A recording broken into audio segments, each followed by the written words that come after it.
One of the issues that is discussed in Mexico is that that government spends between $7 and $8 billion in their war on drugs, while the U.S. Destined $1.4 billion for the Merida initiative that includes Central America and is spread out through several years. It's not seen as equitable.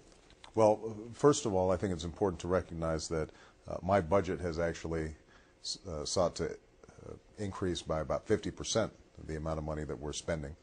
We are already moving forward on, for example, Black Hawk helicopters to be sent to Mexico to help in the fight against the drug cartels. So I want to put as much additional resources as we can into this effort. I think Mexico's been very serious about dealing with the problem. There are a number of Central American countries who are going to need our assistance as well. And my commitment is to make sure that the United States, working in a multilateral fashion with all the countries in the region, are finally putting an end to the power and the strength of these drug cartels. Will immigration reform be part of this whole process? And also, you've named a border czar. Was this consulted with Mexico, and what is he going to do?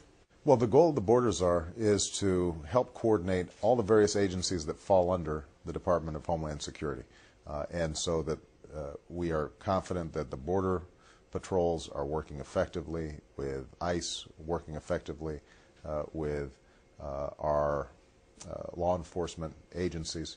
So he's really a coordinator that can be directly responsible to Secretary Napolitano and ultimately directly accountable to me.